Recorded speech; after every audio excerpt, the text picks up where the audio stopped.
Thanks, John Paul, and hello, everyone. Yes, as John Paul was just mentioning, my name is Greg Smith. I work for Odoo in the HR department, and one of the big emphases that we have over here at Odoo is to hire people pretty much straight out of college, and I will get into that kind of later in the presentation.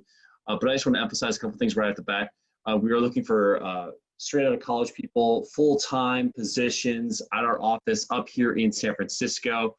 And so we're all going to be work from home for the time being, but eventually as the situation alleviates, that we are going to go back to the office, and our office is in San Francisco. So that's just a quick FYI on that. But yeah, so let's start at the top. What I will do, well, first off, here's an agenda. I'm going to go over what is Odoo, who we are, kind of our trajectory, how we're handling the situation with COVID. And I will also go over some of the opportunities, what they represent. I have some of my colleagues that will probably be joining me to talk specifically about the roles they are working on, the candidate profiles for those roles, what the roles entail, and what that opportunity represents long term.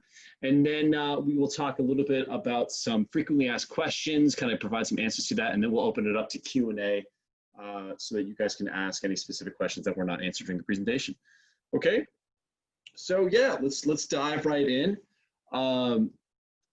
into what is Odoo. So that is our founder, Fabian Pinnekers. We are a Belgian company by birth.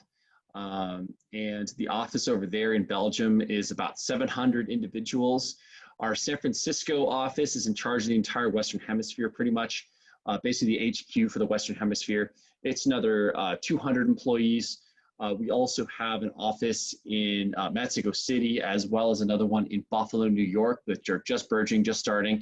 But our overall mission is to grow and is to help organizations grow. We want to unleash companies' potential by empowering users with the tools they love. So we're what you would consider a technology firm that is an essential business for essential businesses specifically.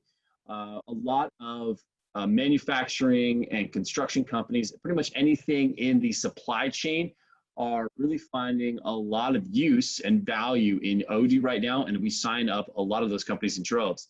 And so we actually right now during the COVID coronavirus situation haven't seen much of a dip at all. If anything, it's actually been pretty much par for the course in terms of our revenue because these businesses are turning to us in this time where they're trying to find SaaS solutions for what we're doing. And also because we're going to be one of the last things that they would have to give up in a fiscal crunch because we are a tool that is so central to their function. So we are doing very, very well right now. But yeah, we'll move into kind of the overarching. This is all of the offices that Odoo represents. We've got our San Francisco office, our New York office, our Mexico City, Buffalo office as well, our HQ in Brussels, then we got small little satellites in Antwerp and Luxembourg, another bigger office in Grand Rosé, which is just basically kind of the other half of the Brussels office.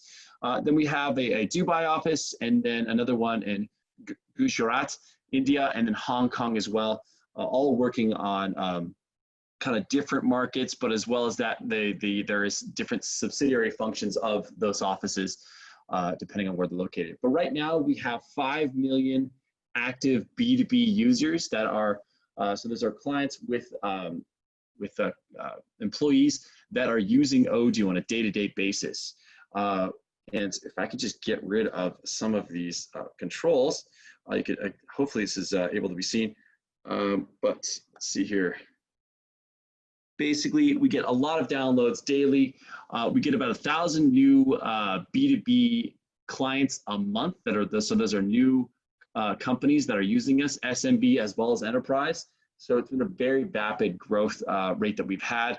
And then I'll get into what this means in a bit, but we have 21,000 different apps in our marketplace. And this actually kind of is a good time to kind of describe what is the Odoo product offering and how does it work.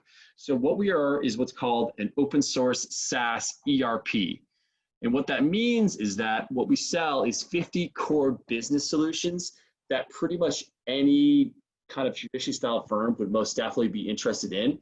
And then that gives those firms access to the Odoo open market, where they're able to peruse 21,000 different modules via our partner network.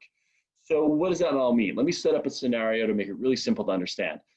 Let's say you were just a really small manufacturer and you were trying to use QuickBooks for your accounting needs. Well, in that scenario, you would have to buy all of QuickBooks, including a bunch of features that you would just never use. And it would just be a generic piece of software, not specific to manufacturing. Versus you could buy the Odoo core accounting solution at a fraction of the cost, like 85% cheaper on average. And what you're really just buying there is just the core structure of an accounting software piece, basically the frame of an accounting house of software. And then what that gains you access to is the Odoo open market, where you're now able to peruse those thousands of modules via our partner network, find the specific accounting features you want, the specific accounting like utilities that you want, and then going feature by feature, building out a tailored accounting software piece relative to your needs and your industry, because it's the power of the marketplace. So we've got thousands of developer partners that they're trying to make a buck. They're looking for market niches. They're producing software modules that address those niches, and then they're making them saleable, up for sale on the marketplace, and actually competing with each other for those sales. So the benefit goes directly to the client, the B2B client. They're able to get something that's very tailored to their needs and much cheaper. So yeah, at the end of the day, they get something that's future relative, industry relative, much cheaper, and also in regards to the manufacturing accounting piece we just talked about, that's just one software vertical. Our clients, they actually average 8 to 10 different software pieces with us.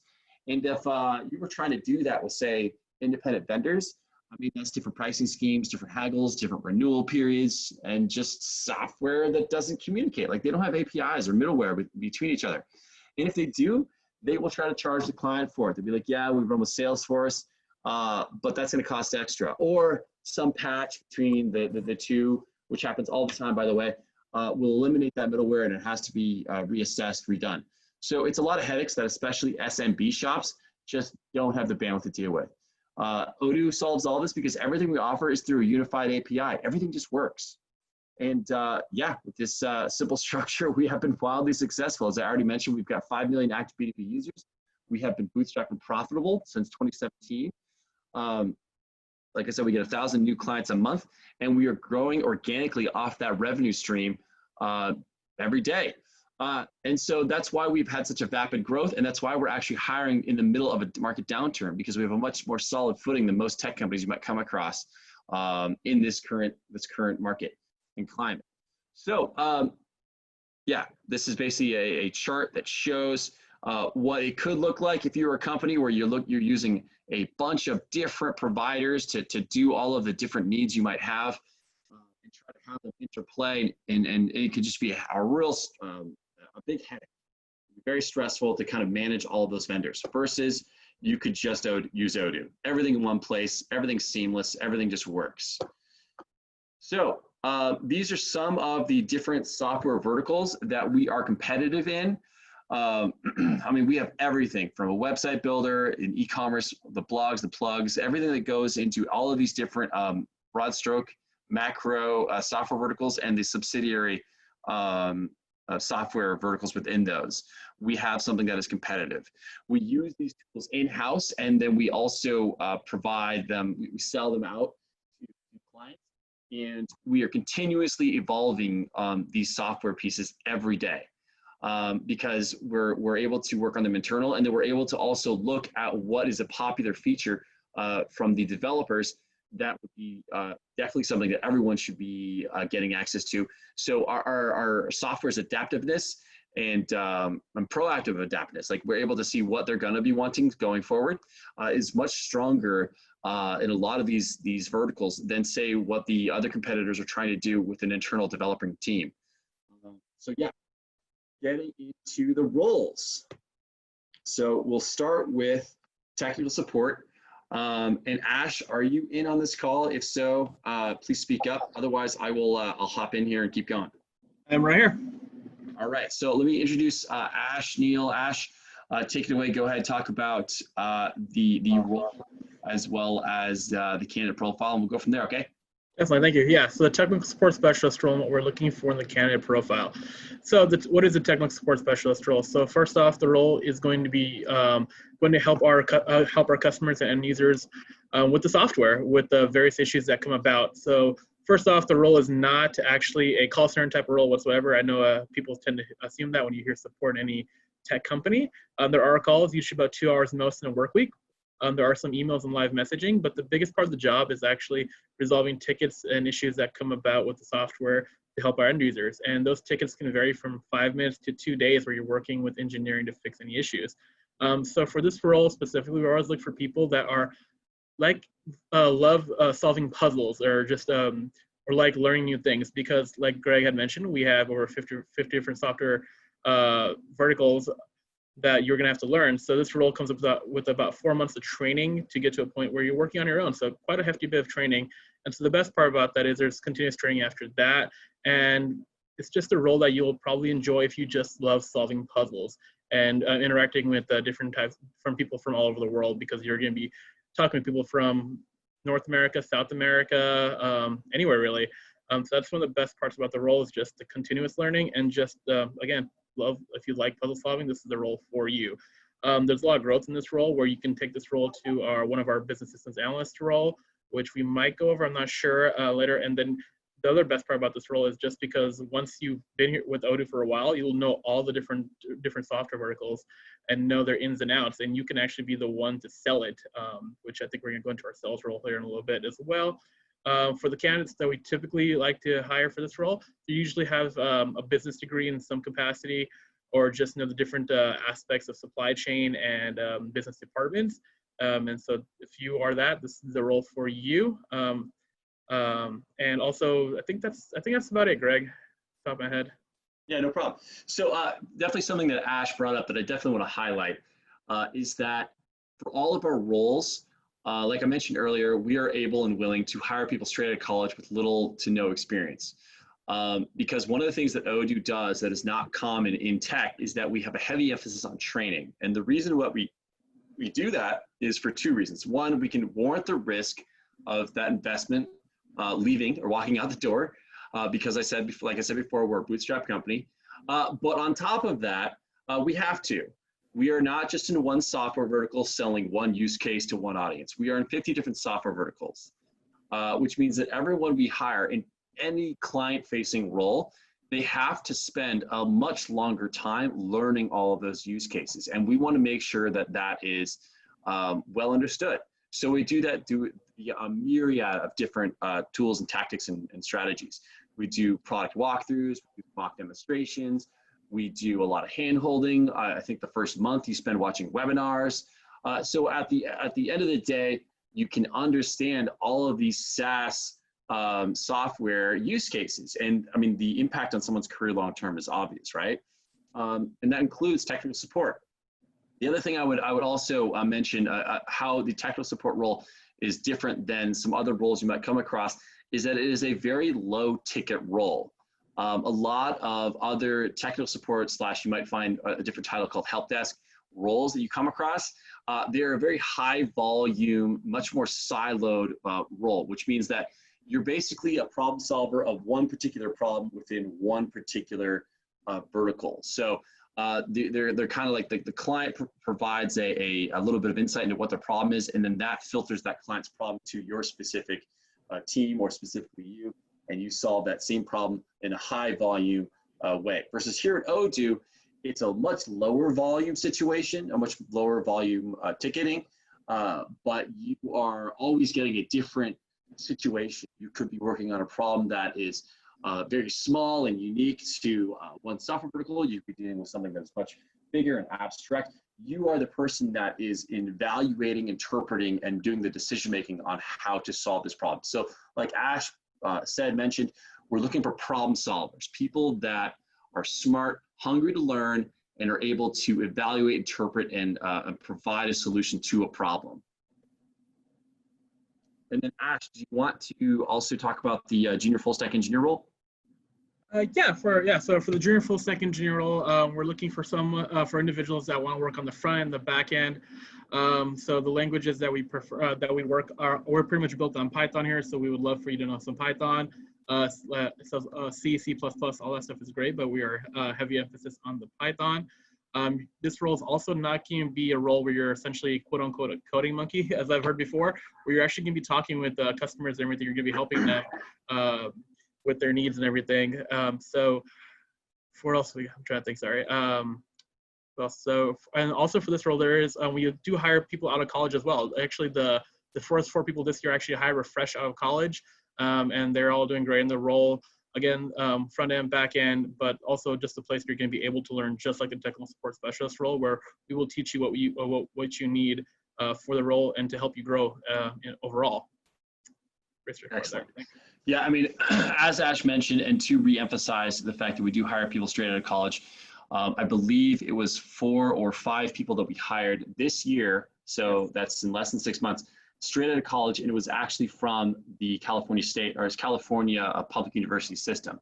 Correct. So straight out of college, straight out of the UC CSU system. And to touch a little bit more on the role specifically, it's a junior full stack engineering role. So what that means is that you are someone that has, they have a passion for coding. They have touched all sides of the code stack. They basically have some understanding on the front end with some JavaScript. They have some object-oriented programming knowledge in the, say, Java or C or C++ or even Python. And then on the back end, they have some database connection understanding when SQL, right? They can connect the pieces. Because the meat and potatoes of the role is going to be abstract coding and building out utilities within different software verticals, which is a great foray into a software engineering career. And then the other much smaller component to the role is going to be client solution development, I think it's called. But basically what that means is that you are the highest level of client troubleshooting. Basically what that means is at the API level, if there's some sort of API issue between the client and the Odoo platform, we have junior full stack engineers at our disposal to kind of figure out what's going on. And we actually charge our clients for your time. But yeah, something I also want to mention, just kind of since I have it in front of me, is that all of the roles that you're seeing here, we have made them LinkedIn Easy Apply, which means you can literally hold your phone up to the screen right now. And that QR code, if your smart camera is enabled on your phone, it'll take you right to the LinkedIn page, and you can apply right there with your phone. Okay, so we want to make it as easy as possible for you guys to apply. And yeah, unless Ash, you've got anything else you want to add about either role, we can move on. Anything you got? I guess the one thing for technical support is we are hiring both English and Spanish speakers for that role now as well. So no preference there. Got it. Yeah. And that's something I should bring up. So we are, yes, as you said, hiring for both Northam as well as LATAM. Something I would definitely want to emphasize in regards to Odoo San Francisco. Yeah, it is an office of about 200 individuals. There was a heavy preference on hiring a bunch of Spanish speakers. We wanted to tackle the Latin American market first before we emphasize or change focus to the North American market. So there is a large population of Spanish speakers, Spanish professionals that are bilingual, able to also speak English on the team. And you probably see, as you can see right here in front of you, nice to have Spanish fluency, nice to have Spanish native Spanish fluency. We are now for predominance are hiring both Spanish speakers as well as English only speakers. So if you see that on a role that says Spanish nice to have, that's great. If you don't, doesn't disqualify in the slightest, okay? So moving right along into the account executive roles. And I don't know if Z is in on the call. Ash, is he coming on this one? I forget. I don't think he's here. I think it's you, me, and Liam today. That's fine. All right, then I will tackle this. So yes, these are our AE roles. And I'll tell you a little bit, first off, I'll walk you through some of the differences between Odoo and some other tech companies you might come across. We don't have any SDR or BDR positions.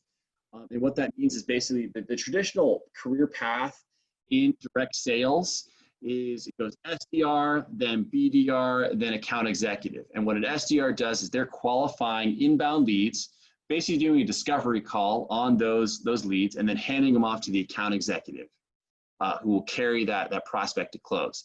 A BDR, or business development representative, they are doing an outbound version of that. They are going out prospecting, hunting, and finding new leads, doing discovery calls on those leads, and then transitioning them to the account executives, so the account executives close them. We skip all of that and just go straight to the first position that we have available in sales is an account executive position. And there are people that literally will stay in the SDR/BDR level of role for years. And this position is going straight into a closing role. The reason that we do that is that we don't even have an outbound sales system here. We have an inbound sales system. And what that means is that we hook prospects by making the first software piece and X number of users free. So, I mean, Adobe or someone huge or someone small, they could have like 40,000 users on one of our software pieces, say like our CRM. It's not going to cost them a dime. When they decide they want to move to 2 or more applications, that's when we then charge them for seats on the platform. And yeah, individual software pieces. But at that point, they've already made Odoo as part of their workflow, and the value proposition only gets stronger from there. And that's where our account executives actually come in. They are fed by that healthy stream of inbound leads that they then carry to close. They act as that initial POC all the way through the initial close, and then act as account managers for about 9 months for upselling opportunities. So it's a pre and post-sale role. And the reason that's really cool is that it gives, we obviously put the 6 to 9 months of training, all the different use cases, all the different value propositions, and every different software vertical that we're a competitor in. But it also gives our account executives the ability to get experience in pre-sales as well as post-sales in any different software vertical, which means if you have a long-term career goal of staying in pre-sales or going into post-sales, hopefully within Odoo, you now have exposure and experience doing a pre-sale close as well as a post-sale upselling close as well. So it's a great opportunity for that. So yeah, you're selling it into a diverse range of software verticals. You're selling Odoo SaaS solutions in those software verticals. For the North American position, into any company that is interested in Odoo in the North American region, it is a full sales cycle. And that means you're doing everything pre-sale as well as post-sale. After 9 months post-initial sale, it is then turned over to customer success, where they continue the relationship building, the upselling, and providing a good customer experience. And the only difference between the account executive of North America and the account executive of Latin America is that you're instead for Latin America selling into Latin American countries who also have shown interest in Odoo products and services and want to basically learn more. So for that role, unfortunately, that would be a native Spanish fluency required because you have to be at a fluency able to sell in the native tongue of the countries that have clients that are prospects that are interested in Odoo. But no sales experience required. When it comes to the candidate profile, we're looking for smart, hungry individuals that are hungry to learn all the different software verticals that we're going to train you in, and have a good phone polish, have a good social manner, and are able to, in essence, just sell. That's the core intrinsic quality necessary to be good at sales. You are hungry, you like talking to people, you're a very social animal, and you just basically you have a lot of excitement, you have a lot of energy, and you enjoy talking on the phone with people. That's pretty much it. That's what makes a good salesperson in my book. And a lot of the people on the team they have a great time doing that job because A, the product sells very well, and B, they are learning everything there is to learn about any software vertical or any SaaS software vertical. Something that especially I would assume that no one that I'm speaking to right here has had experience with, which is it's called a commission, a split commission or split compensation plan, or what's called an OTE, an on-target earnings, which is pretty much standard policy across any software or any tech firm and the salespeople there within. What that means is that compensation for the sales role is split between a guaranteed base and a variable, wherein you are given some sort of sales quota to hit, and your attainment of that quota directly impacts how much of that variable you get. So for instance, if you get 100% attainment on your quota, you get 100% of that variable piece. If you total the base compensation, the guaranteed, and that variable, what your target variable is, that gives you your OTE, your on-target earnings. So obviously in that situation, what's most important is that what you're being asked to sell can't be sold. Otherwise, that variable component, that commission component, it's just not tangible, it's not real. So when it comes to the attainment for both of these teams, for the account executive North America team, it's a team of, I think about this point about, I think they're at 15 to 18 right about now. They are, for last year, an average attainment of 105%. So everyone on the team W-2'd at about what their OTE was estimating. And that's an average. So that's not just one heavy hitter, that is the team, because we split the leads evenly amongst everyone that's on the team. And for this year, despite COVID happening, we actually have seen for April for the North American team an average attainment of 113%. So they're actually doing just as well for this year. And then for the account executive Latin American team, we actually are doing even better. So that team, we have an average for last year of, I believe it was about 130%, give or take maybe 2%, but that team does extremely well. The reason being is, like I said before, we have focused on Latin American countries first. And the reason we did that is that you got a lot of emerging markets down there. You've got a lot of SMB shops that are digitizing for the first time, and they don't have cultural associations in different software verticals from major players. And like if you're down there and you say CRM, they don't necessarily think Salesforce, they just think they need their first CRM. And Odoo is a one-stop all-in-one solution that just solves all of their software needs in one place.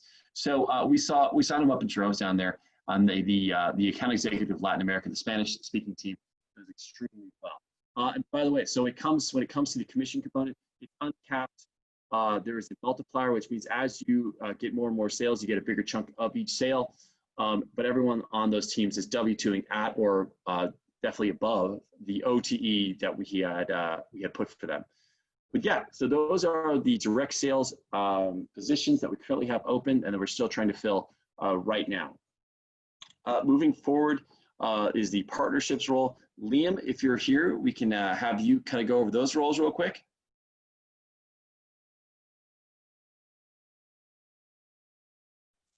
Hey everybody, was just unmuting myself there for a second. Yeah, so partnerships role is very similar to the account executive role in the fact that you're still going to be working through inbound leads, doing qualification calls, exploratory demos, be coming up with a specific proposal, and then ending with a closing negotiation. The difference is, rather than reaching out to business owners who are going to be using Odoo for their specific use case, partners are independent sales organizations. So these people are, potentially the commercial real estate salesperson who's looking to get a leg up on their competition. Or it could be somebody who is focused on training and developing other sales representatives. So say this is somebody who was a director, VP level, for the past, 5-10 years.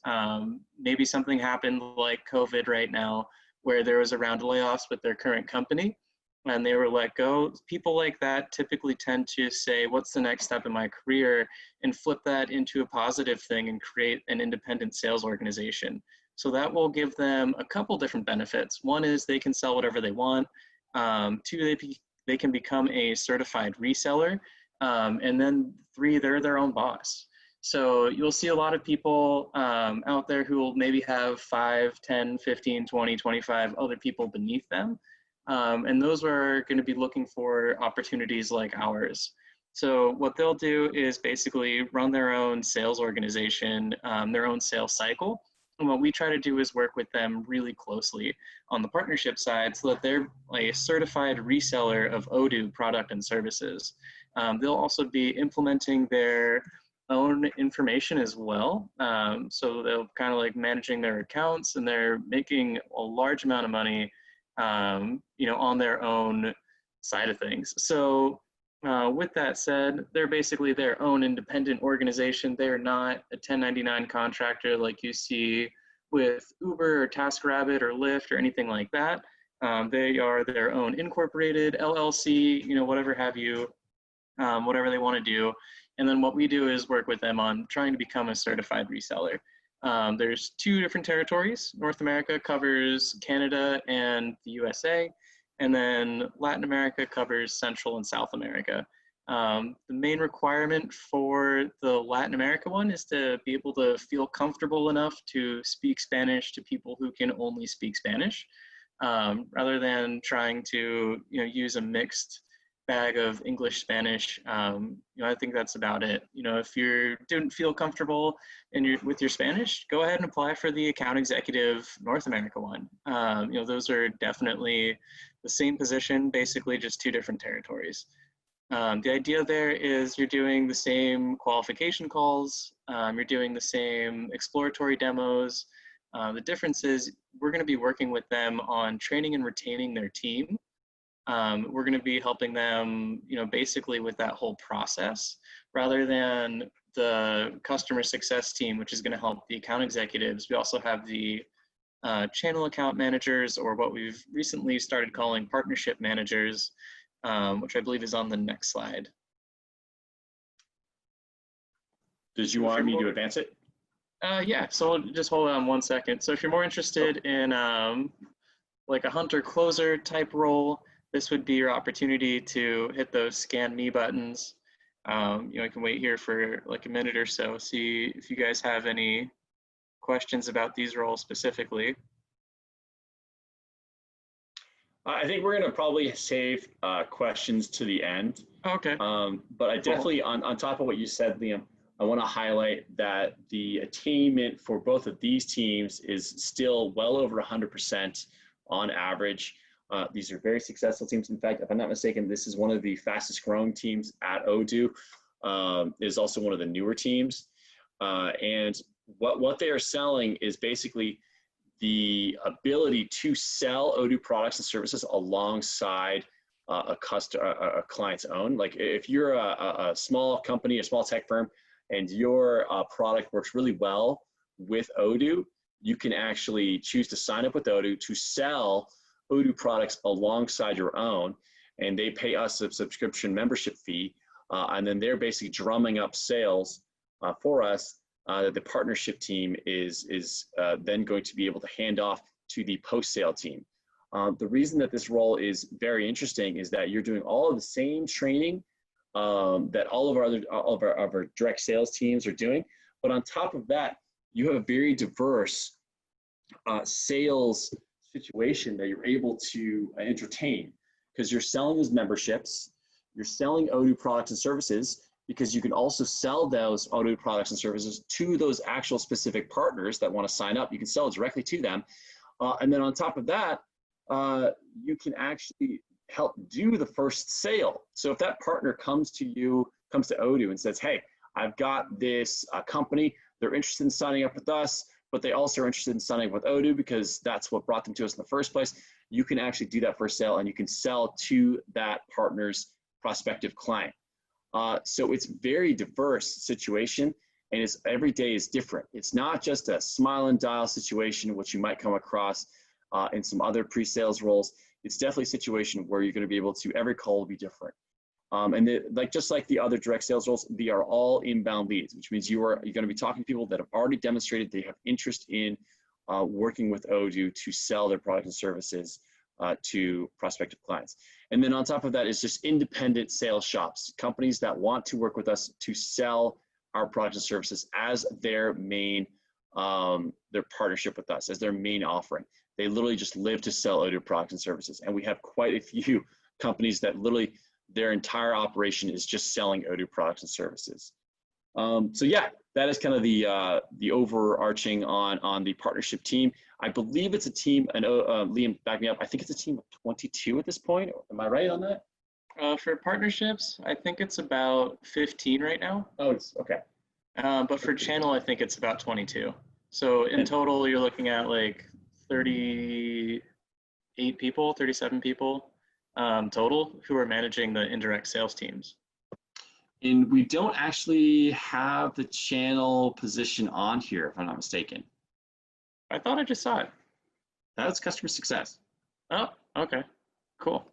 I'm sorry that we don't have that role on here, but Liam, why don't you start talking about it, and then I'll see what happened there. But we basically, those roles as well should be discussed.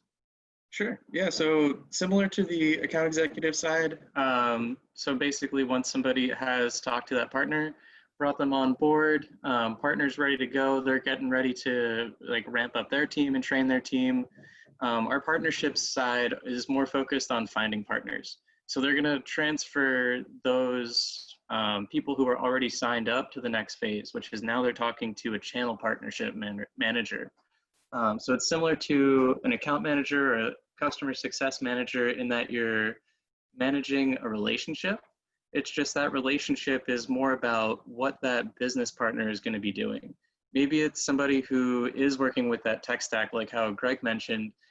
Maybe their specific tech stack works really well with supply chain manufacturing. Maybe they do something like AR for quality control. For example, and they want to basically sell us as well so that they can get some extra cash because they're going to be networking within the same, communities. So with that, for example, we would have our team train their team. And that's, basically what the channel account manager is going to do. It could be anything like, hey, let's do a prep talk before you go in there for this meeting. Let's make sure that we can cover all the things we need to get. Maybe it's the fact that I'm going to be flipping a lead from somebody else in a different area based on our large network, or maybe it's going to be stepping in and trying to help close somebody virtually while they're in another country or something. So it's a lot of assistance for the new partners that come on, but your senior partners, the people who've been around for a while, those are the people that are basically going to help continue making your life a lot easier. Whether that's with training people who are relatively new, being able to take quick calls, outside of that, or it's going to be the fact that they're just going out. You don't really have to do much for them. They're going to be taking care of a lot of their own business, and then you're going to be able to make a little bit of commission off of that because their success is your success. Excellent. Thanks, Liam. So we've got about 5 minutes left. I'm going to quickly go over the customer success position, and then we'll do some frequently asked questions, and then open it up for anything else specific, any other questions. So what is the customer success position?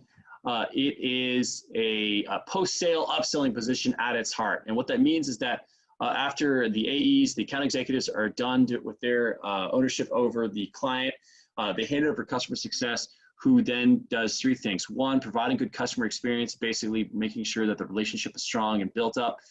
Doing upselling, taking small entry-level subscriptions of Odoo and bringing them up to the average of about 8 to 10 different software pieces with us, and 50 to 100 users per software. And then doing what's called escalations. And what that means is that acting as that main POC, providing good customer experience, interpreting and troubleshooting and evaluating any situation, project, challenge that the customer is having, and then utilizing whichever team in-house can solve that issue. Like I said before, if it's something technical support related, we've got technical support. If it's something where they need end user guidance, implementation support, end user guidance, implementation support, or migration support, we've got BSAs. And then at the highest level, we've got full stack engineers for any kind of API issues. The emphasis was on Latin American CSMs, or CSMs who handle the Latin American market. But we actually also have just opened it up to CSMs that are going to be North American, that are English only as well. So that QR code that you're looking at right there, that would get you the LinkedIn easy apply. If you are a English only speaker, please, and you're interested in the role, please do apply to that QR code. It should be perfectly fine for you. And that role is right now open, and we're trying to fill it.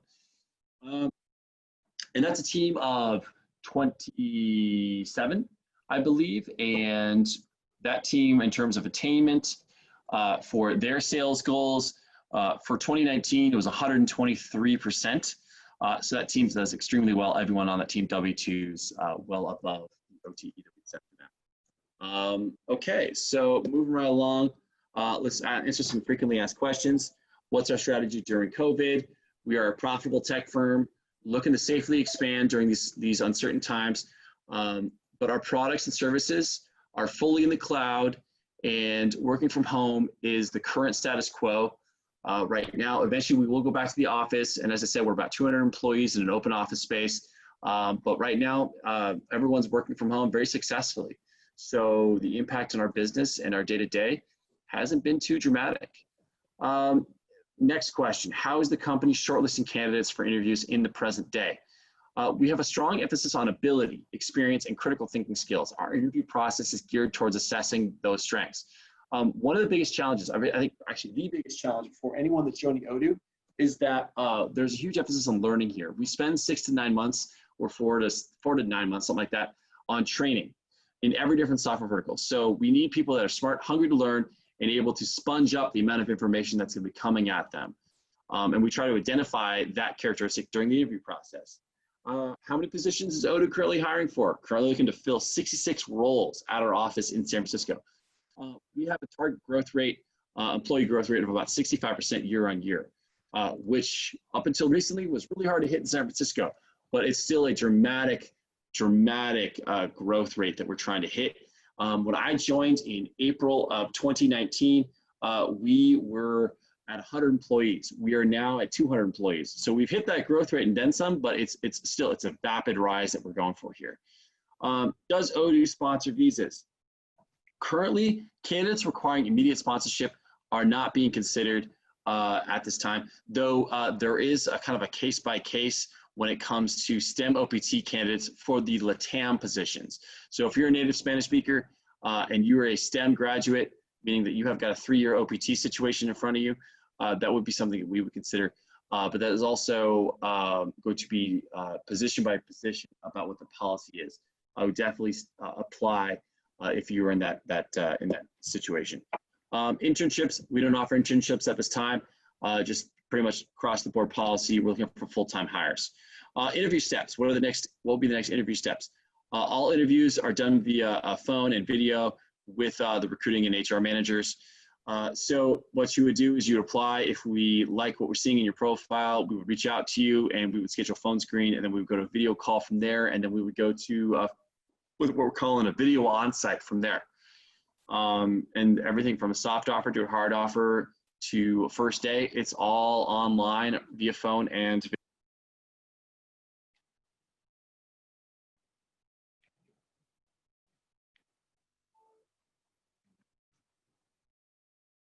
Yeah. I don't know if, can everyone still hear me? Yes, I can hear you. Can you hear me? Okay, cool. So I know I'm out of time. John Paul, do I have 5 more minutes or are we done? Go for it. You got some time. All right, excellent. So what is the work culture like at Odoo? Like it says right there, autonomy, evolution, adaptability, key traits at Odoo. We're scrappy and lean. We are what's called kind of I would say a middle of the road tech company. And what that means is that we are not too extreme to either side. We're not like your micro startup that is completely dependent on outside capital with little understanding about how they're going to be profitable. And we're not the opposite of that. We're not your big corporate that is going to have a lot more career security, but a much more tapered growth opportunity. We're right in the middle. We're able to have a solid product base that is very successful and that we're able to grow off of. And we're also able to offer the career growth opportunity that comes from a true startup. I myself promoted within 6 months, and that is a pretty common theme that plays out here at Odoo. Because what you do in that situation, you promote from within, you hire underneath, you build those layers, and then that's everyone that's participating at or that's working for Odoo during that time, they find their career at a much more rapid clip of advancement, and that's what's going on. When it comes to culture, that number 170 employees. I mean, I made this presentation back when we were then. That we were 170 employees, and that was not too long ago. So we are definitely growing quite a bit. It's an open office layout. We've got the startup perks that you would expect from a tech company. We've got a rec room. We've got chef-prepared lunches. We've got yoga on Tuesdays. I would say the average age of the office is between probably about 27 to 29. But we definitely have hired quite a bit of people straight out of college. And then, yeah, let's open it up to Q&A real quick before we run out of time here. And let's see how we can do this. John Paul, is there a place that we can kind of be able to field the questions here? For sure. So the great thing about this and why we had, it's okay we ran over a little bit, is because your team, Liam, has been on fire answering questions as the presentation's been going on. So that's been really great. It's very detailed. So everyone, please check the Zoom group chat for the answer to most of your questions. At this time, if anyone wants to raise their hand using the reactions button on the bottom right of their screen, you can, to go ahead and ask maybe a question that you have. And yes, that latest question about what our typical timeline is. One of the big things that I emphasized when I came into Odoo was to make sure that we were competitive on an interview timeline. So literally a candidate can apply and be hired within a week. It is that competitive. It just depends on a lot of variables. But I would say it can happen as little as a week, or it can happen, depending on the position, up to a month and a half. It just depends on the urgency, how competitive that candidate is compared to the others, and what we want to do given the situation. There's a good question that just came in from Hugo. He just applied via LinkedIn. He's wondering if there's a way he can state that he applied via this job fair. Yeah, it's a good question. We wanted to make it as easy as possible to apply and not put too many barriers between candidates and applying. So what that means is that we actually have an internal tool set that is able to identify which colleges the candidate has applied from, like where they come from, via their LinkedIn resume and the API that it has with our software.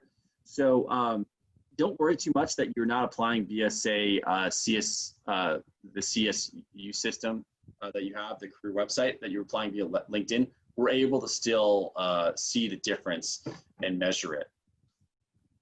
That's great. And as I see here, we already have response that your app has been looked at, marked, and responded to. So again, all of those that have joined today, if you're interested, we please apply. These are why we have events like this: direct connection to employers, to recruiters, asking questions direct, finding out what the inside track is on how to apply and how to start. What a great opportunity to have a virtual career fair and have you attend, where maybe in person you might not have had the opportunity to, being up in the Bay Area. Also the opportunity to possibly start a position remotely and then relocate there when it is safe to return. So we really appreciate you, Greg, and team for attending. We have probably another minute here if anyone has an additional question.